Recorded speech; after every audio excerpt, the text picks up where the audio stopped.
time.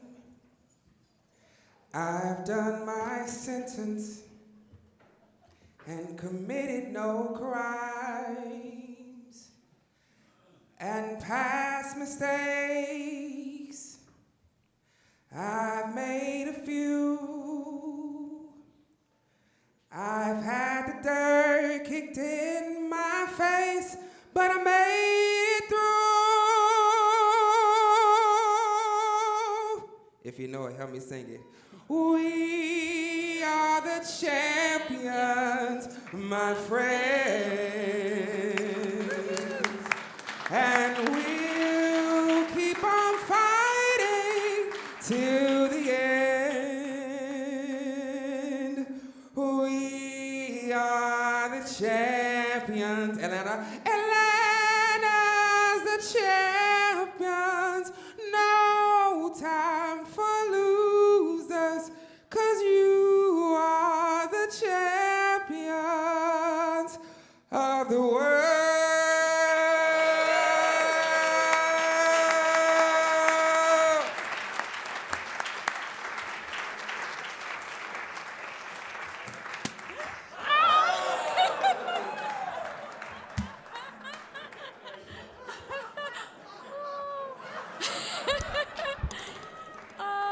Okay, that did not go quite the way I thought it was going to happen.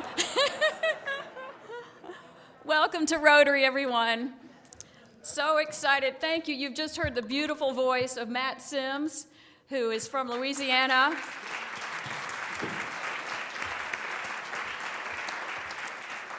Broadway star from Motown the Musical and Hairspray and the Book of Mormon musical.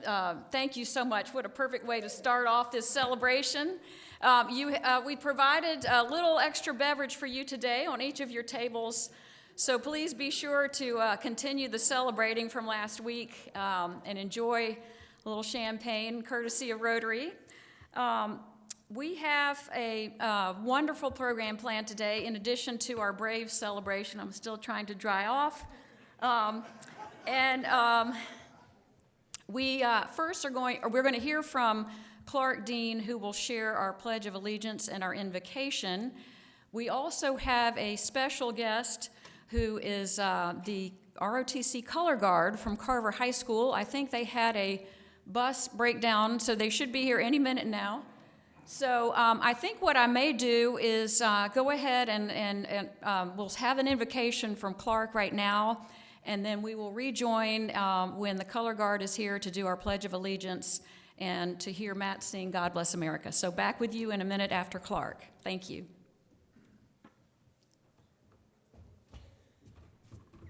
Thank you, President Catherine. Let us pray. Heavenly Father, it's on days like today that we're reminded of your wondrous hand and incredible creative spirit. This beautiful day, Father, of the fall, celebrating a championship of our hometown Atlanta Braves, and here celebrating veterans who give their service to our country, who lead in our model of your grace here on this earth. Father, we pray that you would be with us as we celebrate here today, that you would be with the speakers, that they might inspire us, that you would be with the Color Guard as they try to make their way here safely, and that you would be with all of us as we leave this place and go out into the community to carry a light to serve those in need of so many blessings during this difficult time.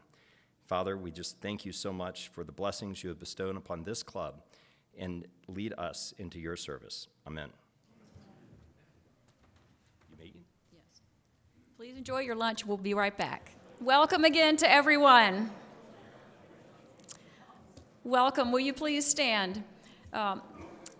I'm pleased to reintroduce Clark Dean, who will lead our Pledge of Allegiance. And now, presenting the colors, I'm honored also to introduce the ROTC Color Guard from Carver High School. Those individuals include Samia Hill, Tania Lupo, Antonio Bell, Faricio Blackwell, Jemiah Brown, and Montesia Terrell. Please stand for the Pledge of Allegiance. Thank you.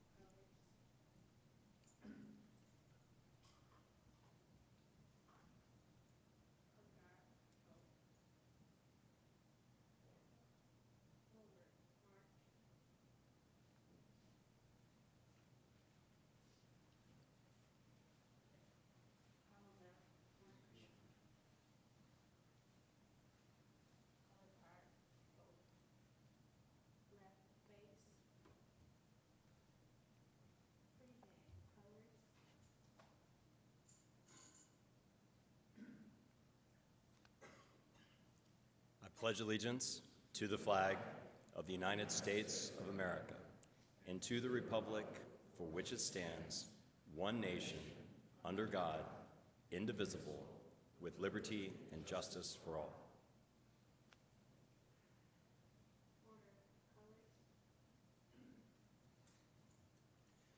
God bless America, land that I love. Stand beside her and guide her through the night with light from above. From the mountains to the prairies, through the oceans, white with foam, God bless America, my home, sweet home.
Thank you again, Clark and Matt, and especially our special guest from the Color Guard. I learned as we were eating lunch also that among his many talents, our singer was a previous math teacher at Carver High School. So love the common ties. We are so honored today to celebrate the men and women of our armed forces. And following our announcements and special introductions, we have the good fortune of hearing from Brigadier General Matthew Smith. Welcome to you, General Smith, and to your wife, Laura Balser, who also joins us today. In the meantime, I wanted to also recognize and introduce a few extra guests of our Rotarians. Please welcome, and if you'll stand when I mention your name, Aaron, oh, sorry, guess you are standing. Please be seated. Sorry, all of our protocols are upside down today. Thank you. So, introducing our visitors and guests, we have Aaron Ryan, guest of Clark Dean, if you'll please stand. Ian Wyatt, guest of Katie Kirkpatrick. And Fatima Umba, guest of Jim Munson. Welcome to all of you.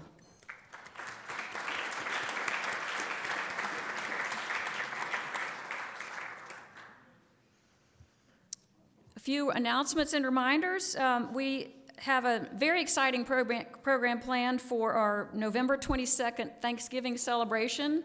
Gretchen Corbin has gathered a wonderful interfaith celebration that will feature Jim Reese from the Union Mission, the Georgia Tech Women's A Cappella Chorus, and several visiting interfaith leaders. You won't want to miss that. Again, that's November 22nd. And also, please save the date of December 20th for our annual Rotarian Daughter Day. This is always a favorite time to get together. I hope you will let all of your daughters know to plan to be here on December 20th. We're featuring Roz Brewer as our keynote speaker that day, CEO of Walgreens. It will be a wonderful day and a great celebration of the holidays. Finally, please remember to sign in your attendance today and every Monday. I know I'm a broken record on this, but if you'll use your QR code, not only does this help us with food planning, but it helps us to know who's here and help us better plan for future programs. So we really appreciate your involvement in that. If you can let anyone know if you don't know how to do that. And finally, on a sad note, I'm sorry to share the news of the passing of one of our longtime Rotary members, Jim Carson. Jim joined Rotary in 1994 and was a friend to so many of us. His beaming smile would light up any room he entered. He was a consummate servant leader, balancing a highly successful real estate career leading Carter and Associates together with numerous civic leadership roles of such organizations as Trinity School, Trinity Presbyterian Church, Central Atlanta Progress, and Emory University, among many others. Jim was absolutely devoted to his wife, Ann, and to his family. And ironically, Jim and Ann were fanatic Braves fans. Apparently, during the 1995 World Series, Jim and Ann got in the habit of watching the game together by phone whenever Jim was traveling. And apparently that tradition continued for years and years to come. I think after the Braves lost their game on October 31st, Jim must have headed to heaven to make sure that the Braves pulled off that final win to take them over the top. Please stand and join me for a brief moment of silence as we honor the life of Jim Carson.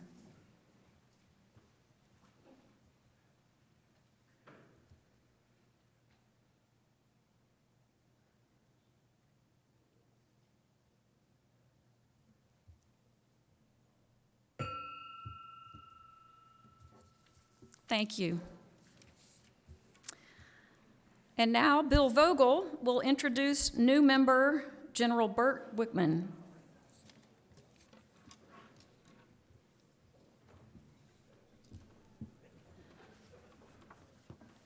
Thank you, President Catherine. I have not worn a tie in 18 months, but when I found out who was coming here and how they were dressing, I thought I better up my game a little bit. But together with Solon Patterson and Alec Fraser, I'm pleased to welcome Major General Burke Whitman as a new member. Burke delivered an outstanding Veterans Day message to us last year, and I'd encourage you to go back on YouTube and watch that. It really was something. I've known of Burke for over 30 years, as I worked with his father for 20 years at Montauk and Caldwell. Burke's father, Bo Whitman, was a member of this club for many years when he worked for First Atlanta. A quick story about Bo. When I was traveling for most of my 3 million miles with Delta, with Bo, doing presentations all over the country, we made a presentation to manage a portion of the Major League Baseball pension plan. And we were coached before this presentation not to use baseball terminology, as most people probably would. But all Bo had to do was say, the first thing out of his mouth was, "I heard your instructions, but my name is Homer." And that pretty much sealed the deal. And we've worked with Major League Baseball for about 20 years. Burke is a native Atlantan and a Lovett graduate, where he serves as a trustee. He played rugby at Dartmouth before working in mergers and acquisitions for Morgan Stanley. Burke returned to school, graduated from Harvard with an MBA, and his career took an unusual turn upon graduation when he joined the Marines after graduation and began a 30 years of active service, including 10 years of active duty that included 5 deployments in combat operations. He interrupted his military career to work for a public health care company, rose to become chief financial officer and then chief executive officer for that company. Burke returned to active duty in the Marines as a general, served as commander of the Marine Forces Reserve before retiring 3 years ago. Burke has served the common good as a business and military leader and now runs a private equity firm investing in firms that do likewise. He also serves several public and nonprofit boards and has earned commendations too numerous to mention. True example of putting service above self in business, military, and civic engagements, Burke is now working toward ordination as an Anglican church chaplain. Please join me in welcoming Burke Whitman, Major General Burke Whitman, to the Atlanta Rotary Club.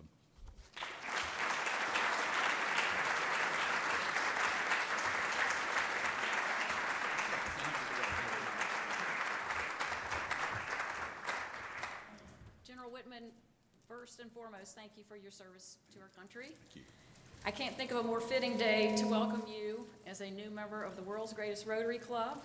I know you will enjoy being part of this organization, and we so look forward to getting to know you even better. So welcome. Great, thank you. Thank you, Catherine. So stay here. And not to spare a minute, we're already going to enlist General Whitman as part of our program. He will be introducing our featured speaker as well as several of our special veteran Rotarians. Thank you. Thank you, Catherine.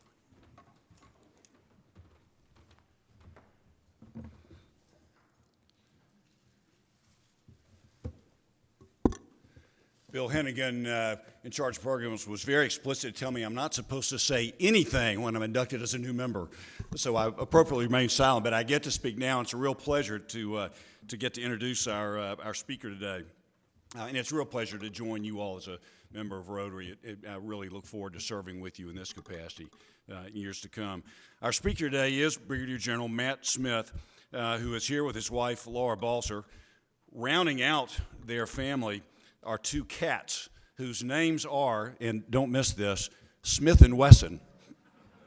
The same name as the arms manufacturer, which is either an extraordinary coincidence or says something about Laura's joyful sense of humor. Laura is a multi-generation Atlantan whose parents still have a home here and have run businesses here. She too went to my old school, love it. Her family is now Matt's family, as I'll discuss it later. Matt has become an adopted son of Georgia as a result. General Smith is a member of the Georgia Army National Guard, but serving on full-time active duty in an assignment with the Department of the Army in Washington. Some of you with whom I've spoken have mentioned that that's confusing to you, and understandably so. How does a Georgia National Guard soldier end up serving in the Army and on active duty rather than part-time? So at the risk of boring the 3 or 4 of you who may know this, I'm going to offer a 90-second lesson here in the military services. And this usually is sort of interesting. I tested this on Bill Hennigan. He said, yes, I didn't know all that. So hopefully this will be interesting for you. And it's only 90 seconds, so it won't be too painful. The reason most of you don't know this is most Americans have not had to serve for the past 50 years in the military for the wonderful reason that we have not been in a war of national mobilization for 50 years. And we've had an all-volunteer force that has contributed about 1% of the population to military service. So your military has 6 branches of service led by Civilian Secretary of Defense, the Army under the Secretary of the Army, the Air Force and now Space Force under the Secretary of the Air Force, the Navy and my Marine Corps under the Department, under the Secretary of the Navy, and then your 6th service, the Coast Guard, normally is under the Department of Homeland Security but can shift forces to be a 3rd naval service if necessary. Each service has 2 components, the active duty, the full-time force, and then a reserve force, which are part-time folks who do other things as a civilian but prepare to be called up if need be for war or national emergency. In addition, 2 of the services, not the other 4, but 2 of them, the Army and the Air Force, have a National Guard component. And this can be confusing, as Bill confirmed, because the name national particularly can be confusing. The National Guard actually belongs to each state under the governor of the state, but they can be called up to federal service, as Matt has been, for full-time service in the event of national need, either for a unit or for an individual. So 6 services, 3 components, active, National Guard, and reserve. Active force about 1.5 million, and the Guard and Reserve together about 1 million total. I'm going to give you we have some examples here of all 3 of those components that I'll mention in a moment. Matt is a Brigadier General, which means he is one of our military senior leaders. For some perspective, your military consists mostly of enlisted members. They are led by commissioned officers who represent, depending on the service, as little as 10% of that total force. Of those 10% or so that are commissioned officers, only about 1%, fewer in most cases, become senior leaders, either colonels or generals, or in the Navy, captains or admirals. And they're only eligible for that after serving many, many years. My niece, when she asked me a few years ago, she said, "Uncle Burke, what does it mean that you're a general?" What I said is, well, the one thing you can know for certain is that I'm old. No offense, General Ellis, of course. So with us today are 4 examples of these senior military leaders who collectively represent 3 of the services, and all 3 of those components, active, guard, and reserve. I'm going to ask each of them and their spouses to stand up and remain standing for a minute as I go through these folks. And then if y'all would, if you're inclined to applause, I'd ask you to wait until I get to the end as I introduce the 3 of them and also one other person that I want to add. First, Atlanta Rotary member General Larry Ellis and his wife Jean. General Ellis served as a career active component U.S. Army officer until his retirement at the highest rank in the military as an Army 4-star general. Then served in a second career as a company CEO and on several corporate and not-for-profit boards. Second, Atlanta Rotary member and former president Alec Fraser. Alec, are you here? He was potentially going to be here, but he'll watch the video, I'm sure. So I'm going to go ahead and tell you, since all of you know Alec. Alec served as a career active component, in his case in the Navy, retiring as a captain, and then served in an entire second career as a corporate leader, and wrote a book on the application of naval leadership to business. Very cool, if you haven't read it.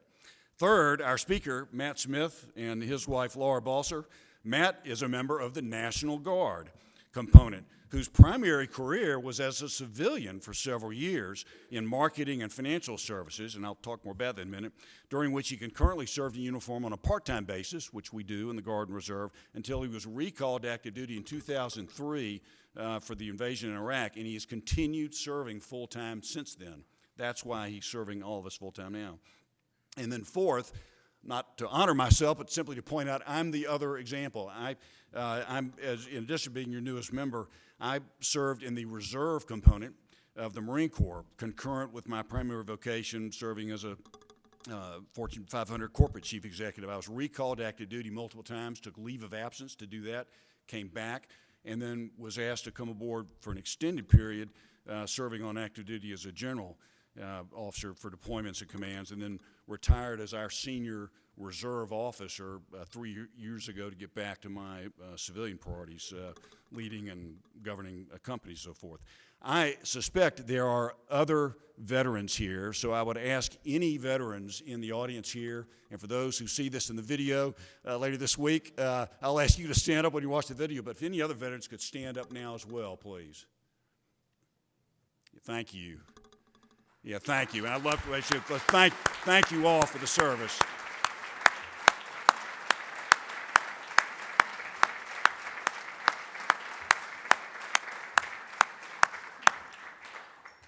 It's a great thing that Rotary does every year on Veterans Day week to recognize the value of service. And I spoke to this, the value of your supporting service members and veterans, how valuable it is for the country, and I believe General Smith's going to speak to some of that today as well.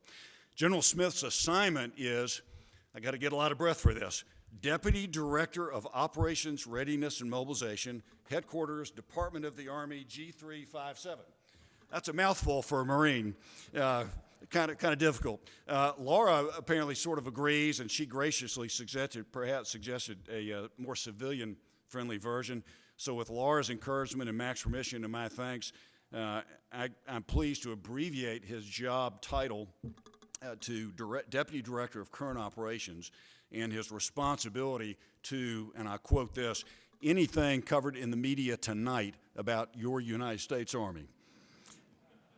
Prior to this, General Smith served in command and staff billets in a part-time capacity, as I said, and also now back full-time. His most rewarding tours, as is the case for me, I'm sure for General Ellis, were those in command. Matt served in command in Iraq or Afghanistan at 3 levels: company, battalion, and brigade. And I suspect these days, whenever he's wrestling in his current staff role with the bureaucracy in Washington, he probably glances rather wistfully at those old command photos. Matt was born on Long Island, so he started out life very far from here. He graduated from Delaware on an ROTC scholarship, served on active duty in the Army, in the active Army, but then got out, transferred to the National Guard here in Georgia, earned an MBA at Emory, worked here as a marketing manager with IBM and as a financial advisor with Morgan Stanley, all here before he was called back up, and most importantly, met and married his wife Laura at Emory and married here. So please welcome adopted son of Georgia, Brigadier General Matthew Smith.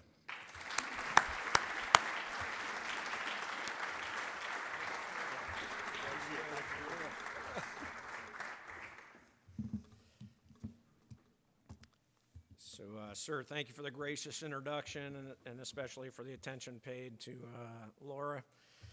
I know you, sir, General Ellis, any other veterans who are married during their service can attest that military families perhaps bear the greater burden for service, especially military children.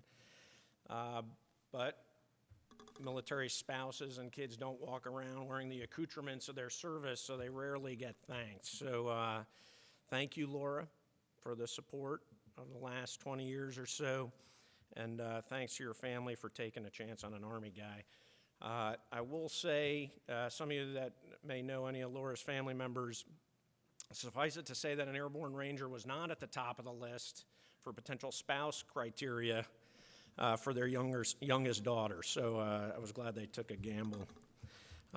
Ladies and gentlemen, good afternoon. As you're already aware, my name is Brigadier General Matt Smith, and as General Whitman mentioned, I've been a member of the Georgia Army National Guard for 25 years. So a little thank you, sir, for the civics lesson. I'll add to that here for a couple moments. The Georgia National Guard, Army and Air, is approximately 15,000 service members strong, roughly 12 and 3 Army and Air, respectively. So what does that mean to you as citizens of the great state of Georgia? So that force structure, or those units that are filled by those 15,000 soldiers and airmen, are placed here by authorities in Washington, D.C., based on the ability to recruit and retain talent to fill them. So what that says is, as a proportion of the population, the Georgia National Guard has an extremely high percentage of force structure, and that is a tribute to all of you, right? And those that you know who enable the all-volunteer force to serve part-time in that organization. Since many of you are in business, I will also offer the following observation. So the vast majority of the budget for your National Guard is paid for through federal funds that you submit each April 15th. A small portion of the Georgia National Guard budget, less than 25%, is provided by the state of Georgia's coffers. The size of your Georgia National Guard is such that when the federal funds are doled out to soldiers and airmen for a single drill weekend, the state taxes on those federal funds outweigh the state's contribution to financing the organization.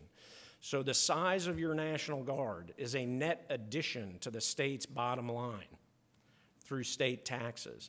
Not all states are in that situation, and that is a very tangible example of the support we garner here in the great state of Georgia, so thank you for that. For the last 22 months, as General Whitman mentioned, I've been Deputy Director of Current Operations for the Army. So I bring you greetings from a small office building in Washington, D.C. that we sometimes call the five-sided puzzle palace. Our team, myself included, works in the second basement. I didn't even know there were two until I got this assignment. So it's great to be outside during daylight.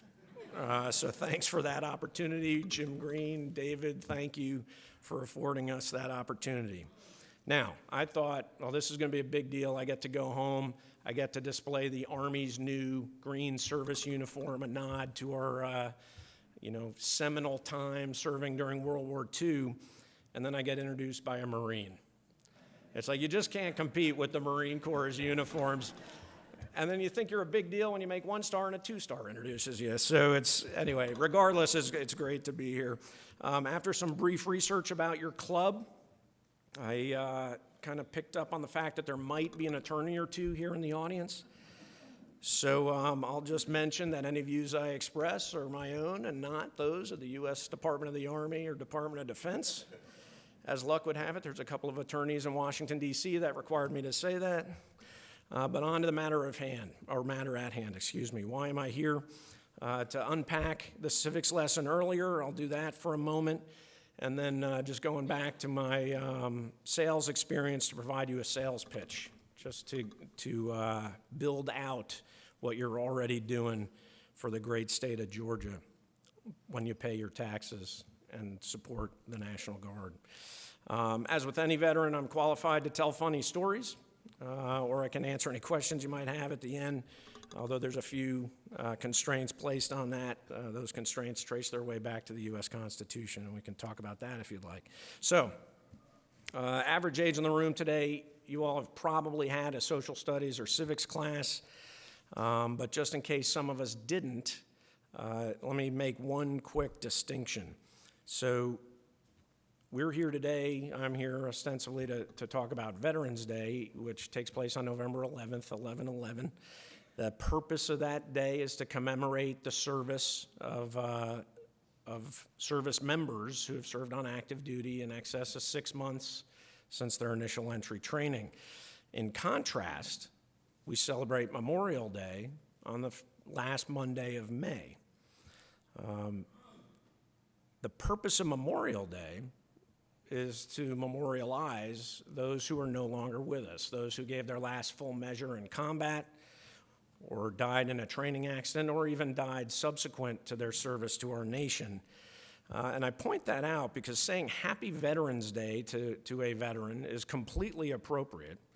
It's a little awkward when you say Happy Memorial Day, right? So I say that somewhat in jest, but also to make the point that it's a tough day for those of us that are still kicking. As we wrestle with memories past and service members that are no longer with us. That said, any day that you recognize the service of our service members and their families is certainly appreciated. So to that point, both days are important because how a society recognizes and or remembers those who sacrifice of themselves to protect the society, particularly via the dangers of armed combat, is an incredibly important indicator of the health of the society, right? So General Whitman already pointed out General Ellis's service in Vietnam, and for any of the other gentlemen who stood up, I'm not sure if you're a Vietnam vet, but I have a theory, hard to prove, but I have a thesis about our national psyche as it relates to you, sir, and your peers who served during a very challenging time. It's again, tough to prove, but I think one of the reasons we have been treated so well for the last 20 years of our endeavors is because you were not.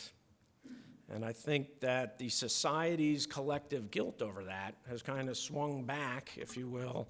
The pendulum has swung the other way, and it has made our service now much more tenable, palatable, and appreciated. So thank you for your service, sir, and thanks for making us better down the line through that significant sacrifice.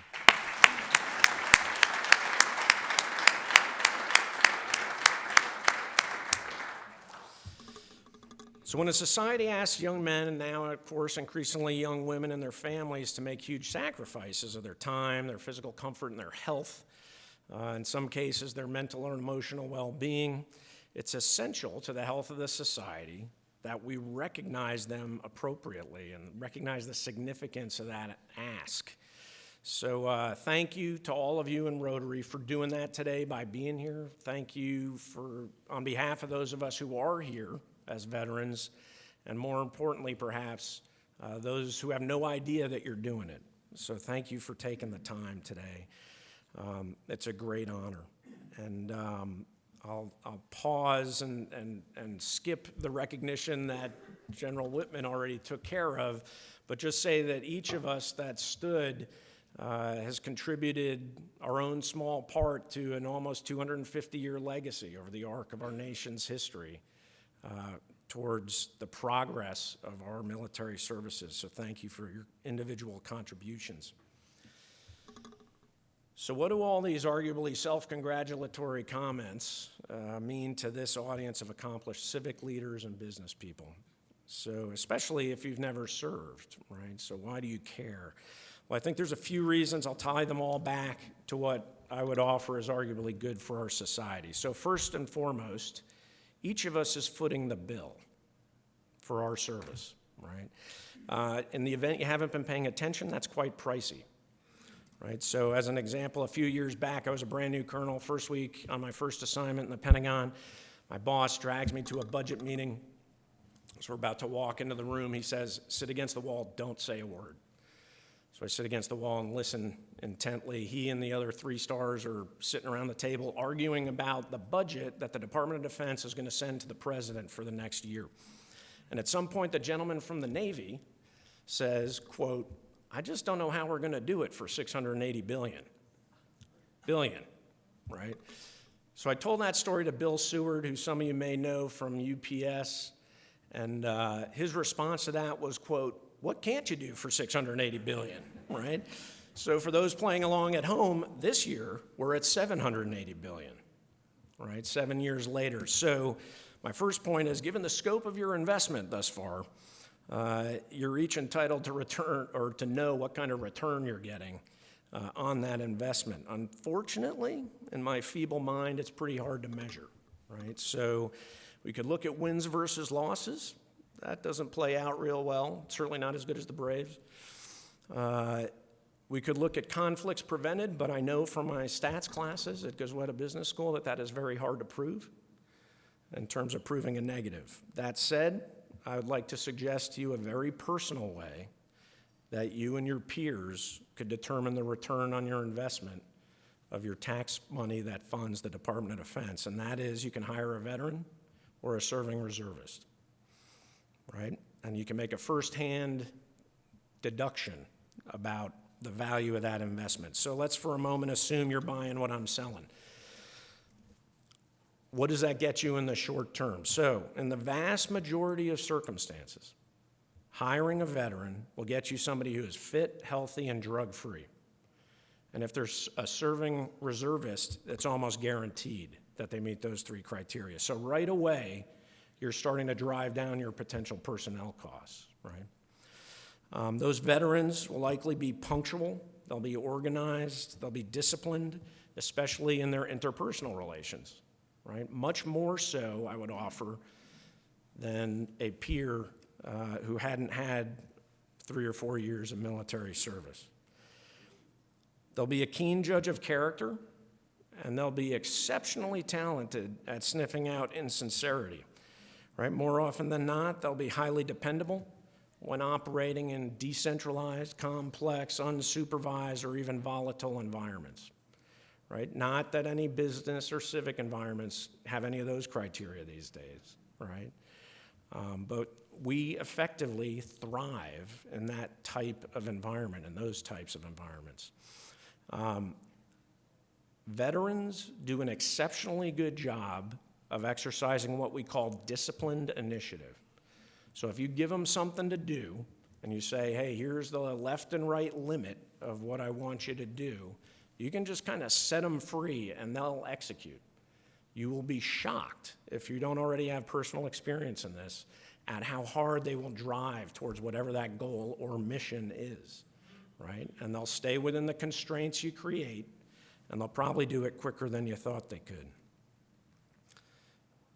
So even our least experienced veterans that I referenced earlier, those with an initial tour, which is the vast majority, 3 or 4 years, will already have these characteristics that I'm speaking of. So they're extremely good employees, and I would argue that that is a very good return on your investment if you choose to hire them. Most of you have probably already discovered these facts, given the friendliness of the community here in Georgia for veterans, but if you haven't, please give it a try. There's a lot of really great men and women out there that depend on you and your associates to validate that their sacrifices were not in vain, especially right now on the heels of the outcome of our most recent endeavor in Afghanistan. So the vast majority will do an excellent job. Perhaps most importantly, though, your willingness to hire a veteran does good for our society by perpetuating the all-volunteer force that General Whitman mentioned earlier, right? So that in and of itself is significant for our society. Number one, it keeps costs down, right? We talked about the expense of the Department of Defense. It is much more expensive to run a draft and wash out however many percent that don't make the cut than it is to function as an all-volunteer force. The all-volunteer force also generally raises the quality of inputs into the system, and that in turn plays out in the quality of outputs that I mentioned earlier that start accruing to you if you decide to give them a chance. And then third, and perhaps most importantly, or these last 2 points from a macro level, is at a time when we hear about tremendous stratifications of income across our American society, the U.S. military is still one of the few places where you can guarantee an improvement to your life standing if you kind of follow the rules and kind of push yourself a little bit. So one of the reasons our nation was founded was to create that type of social mobility, and your support of veterans ensures that that continues into the future. My own existence here before you as the son of a public school teacher and a non-working mother is a testament to that. Really quite an incredible transition in terms of where I came from. Lastly, I'll say that also a point you made last year, sir, in your video, that being in the military creates experiences for our veterans that they wouldn't otherwise get. And I mean that from an interpersonal standpoint, right? So they come into contact with other strata of society that are very different sometimes from where they came from. And I know all of us can attest to that personally who have served. That exposure builds, at a minimum, awareness, and in some cases, understanding of others' perspectives given their life experience. And given the cyclical frictions our nation is facing right now, a little more awareness and understanding of the other are arguably a very good thing as we go through these tough times as a nation. All of these ideas and how they directly or indirectly underpin our social fabric begin to fall apart if business leaders, civic leaders aren't willing to hire veterans, or in the absolute worst case, consciously or unconsciously discriminate against a serving reservist. All right, just wrap your mind around that for a second. Half the military, to General Whitman's earlier point, is in the reserves, roughly. If you're not willing to hire someone who's in the reserves, you're effectively, potentially, in some indirect way, damaging our national security. So not to shame anybody, but please give it some thought the next time you're making a decision like that. By hiring a veteran or a serving reservist, you're perpetuating that 250-year history, 246 to be precise. And ultimately, that value accrues to you, as I pointed out earlier, and your organization as you glean that return on investment from these fine individuals. Before I close, allow me to offer a quick perspective on the often discussed topics of post-traumatic stress and traumatic brain injury. Most of us who have served overseas and witnessed traumatic events have experienced post-traumatic stress. It's fairly widespread. It's well documented what the traits of that are. But post-traumatic stress is a very different thing from post-traumatic stress disorder, right? So most of us for whatever reason, are equipped with the tools to deal with whatever we have witnessed or dealt with. Some, a very small percentage, are not.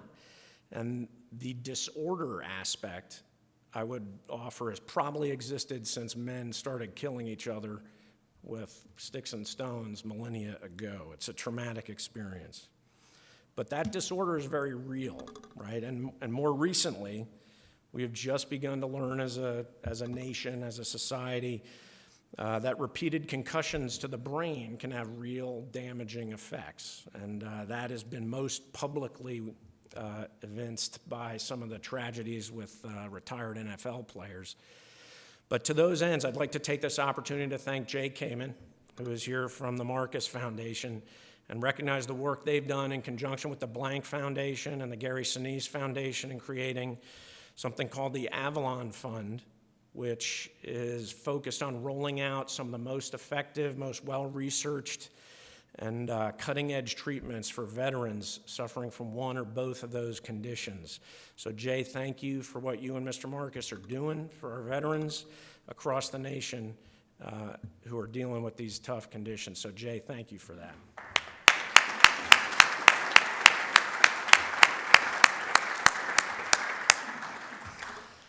So ladies and gentlemen, thanks for the opportunity to speak with you and share some of my personal thoughts about why veterans are good for you and hiring them is good for our nation. It's a pleasure to be back home with a community that's so supportive. And please accept my personal thanks for all that have served previously and anything that each of you might do to encourage or at least allow a young person to consider serving going forward in the future. Thanks for your time and thanks for your support.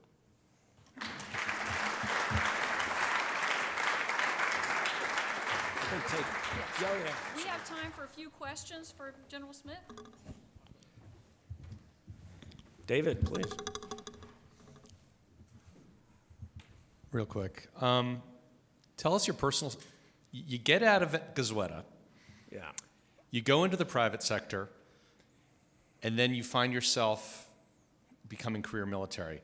Talk about the thought process that went on there, what went on in your life, what went on with Laura that led to that decision that led to where you are today. Yeah, so I was extremely well-timed couple years working for Morgan Stanley and got into Goizueta, sold all the positions I had, paid for school. So I left school with no debt and then went into the military. I don't know what that says about me as a businessman, but I said for years I don't think I got a very good return on that investment. But I think in retrospect I may have been wrong. So when I left active duty, I was at Fort Stewart, Georgia. I was not the first nor the last to leave active duty in Fort Stewart for a woman in Atlanta, which, not that woman, it was a different one, but nevertheless, it brought me to Atlanta and got me into the Georgia Guard. And I did 1 weekend a month and 2 weeks during the summer, as the saying used to be.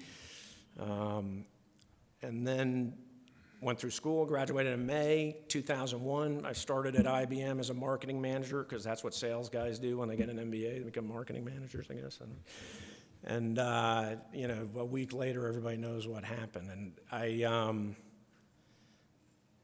I frankly did pretty well at IBM and had a nice window office pretty quickly, and it happened to be overlooking Dobbins Air Reserve Base. And so as we started to send forces into Afghanistan, I would watch these C-130s taking off from Dobbins, and they happened to be heading east. I can vividly remember this one particular day. And I thought, oh my God, they're going to Afghanistan. I didn't know they were just doing big loops and coming back down. But nevertheless, I felt that given everything that was going on in the world at the time, that I needed to contribute more significantly than 1 weekend a month and 2 weeks in the summer. And I started to kind of lean towards, hey, how can I get more involved in going to Afghanistan? And then as luck would have it, I was involuntarily involved in going to Iraq. And I recall coming back from Iraq and saying to Laura, who was my girlfriend at the time, that I don't think this is going to be over anytime soon. Turns out I was right in that regard, but I ended up extending on active duty, and then the rest is history, as they say. So it's been a great privilege since then. So, yes, sir. Brigadier General Smith, thank you so much for your service and all the service of the men that are standing here and their spouses and family as well. My name is Kofi Smith, and I think all of us in here bought what you were selling, as you mentioned. And I don't mean for this to sound like a silly question, but for all of us who are interested in hiring veterans, is there a specific organization or organizations or a website that we could go to, despite the fact I could probably just Google something, but is there something that you would recommend to us as organizations that have the veterans available for those of us who have the hiring capacity to go out and find these ladies and gentlemen? So yes is the answer to your question, Mr. Smith. I'd be hesitant to endorse one or several of them given my official capacity, but I can certainly steer you to some folks who can help you with that. So I'll give you my contact info afterwards if you'd like. Yes, ma'am. Could you touch on women in the military? And I'd be kind of interested to hear about the percentage of women who are in the National Reserves here in Georgia. So, ma'am, I don't have those statistics, the specifics of those statistics at my disposal right now. I can certainly provide them to you afterwards. I would say in terms of the broader topic of women in the military, I'd be interested to hear what either of you gentlemen think. I don't think anybody cares as long as they can pull their proverbial weight. It has been a complete non-event from my perspective, as with all the other kind of subgroups of folks that have been allowed into the military from time to time. The military rewards performance, my own situation notwithstanding. But as long as folks can accomplish the mission, we're happy to have them to our left and right. Anybody else? Oh, yes. Hey, Matt. Helene. Great to have you here. Even better to have Laura here. Always. Thank you so much for bringing that. Can you talk a little bit about your day job? I'm sure there are things you can't tell us, but can you tell us a little bit about the sorts of projects you get involved in? Yeah, sure. So there are things I can't tell you, but the things I can't tell you, I typically describe like this. If you think of like things you see in cool movies, action movies, like some of the stuff we deal with on a daily basis, like when they tell you about it, you're like, wow, we can really do that. That's amazing, right? So it just makes you tremendously proud, all these amazing capabilities we have that we use around the world to get after our national interests. But from a day-to-day standpoint, as General Whitman said, we really deal with anything you see in the media that involves the U.S. Army we're dealing with. It is a blessing and a curse because it keeps things interesting. But I do like to joke with the guys who do strategic planning that there's never an emergency in strategic planning, right? So our life is crisis to crisis. And so, for example, our office is responsible for coordinating the support of the Department of Defense and other agencies in housing 50,000 Afghan refugees. So if you know anywhere we can put them, please let me know. They are consuming quite a bit of our time right now. We rolled out worldwide the Army's response to COVID, both in terms of protecting the Army and then vaccinating the Army to help protect it going forward. Just anything you can imagine, from the withdrawal from Afghanistan, the response to Iranian aggression a couple years ago. It is really just one unpredictable event to another, but it certainly makes for quick days at the office, although sometimes long, but it's very rewarding work. Thanks. Yep. Sam? Yeah, please.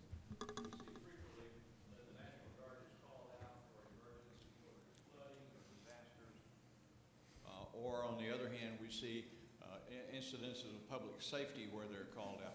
How do those decisions get made? Who makes them? And how do you marshal so many people to show up on the next day or however frequent they come? Yeah, that's a great question, sir. So the answer is it depends, as is the answer to many questions in life. But just briefly, the governor of any state has the ability to call out the National Guard at any time that he or she wants. That activity is paid for with the state, out of the state treasury. In the cases of, if you think about the response to both events after the 6th of January earlier this year in Washington, D.C., and the quantity of National Guardsmen and airmen that got there, or in May, June of 20, in response to the Black Lives Matter movement, some of the protests that took place vicinity of the White House and the thousands of National Guardsmen that showed up. Those are actually voluntary contributions by each state. So when something like that happens in Washington, D.C., the National Guard Bureau starts working the phones with the governors and the senior uniformed folks in each state to see who can provide forces on a voluntary basis. So at the height, our office kind of coordinated that too. At the height of the post-January 6th / inauguration timeframe, we had 25,000 National Guardsmen in the D.C. metropolitan area. So that is an amazing testament from every state in the nation to their willingness to contribute those forces. In the event of national disasters, usually a governor's call. In some cases, if it's a national in the event of natural disasters, a governor's call. If it's a national disaster declaration, that kind of changes some of the legal standing associated with how folks get called up. So it really varies greatly. Yes, ma'am. Thank you, General. It might be interesting for you to just say a few words about Posse Comitatus. Given what you just talked about. Are you an attorney by chance? No.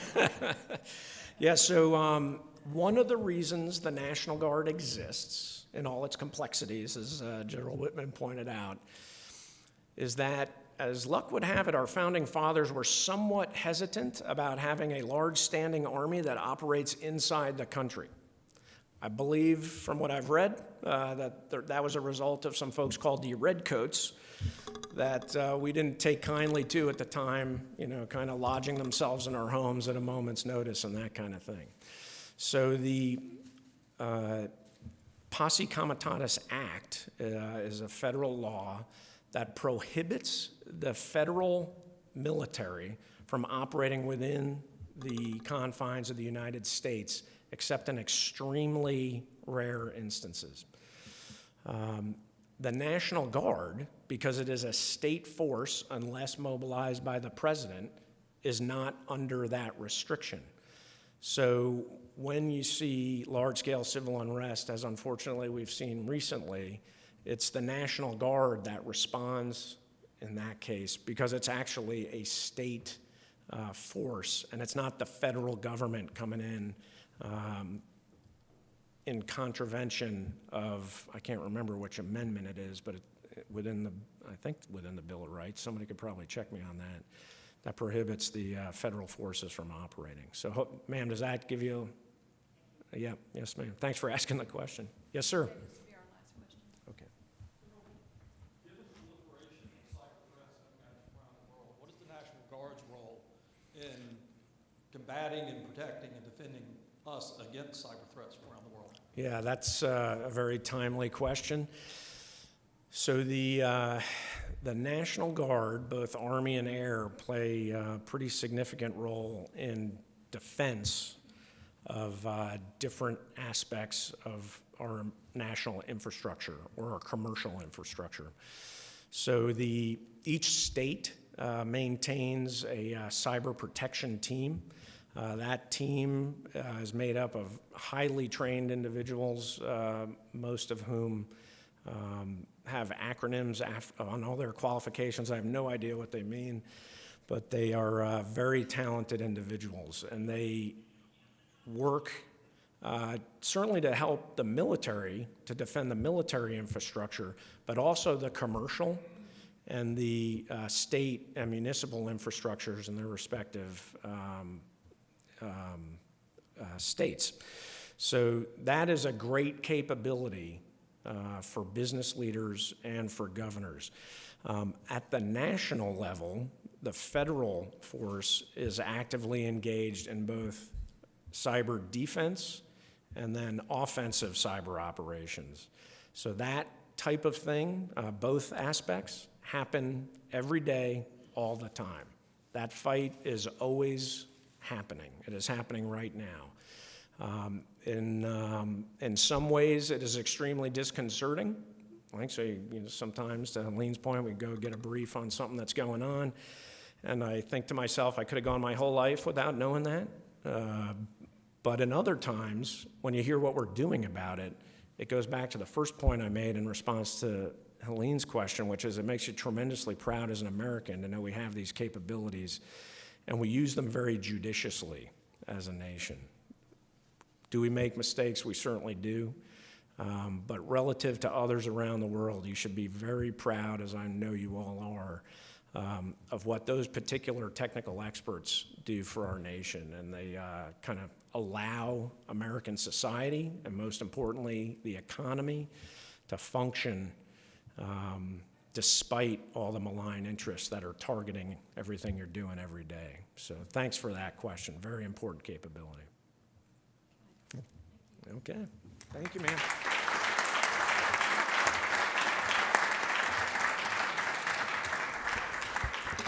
General Smith, thank you so much for your wonderful remarks, and thank you especially for your service to our country.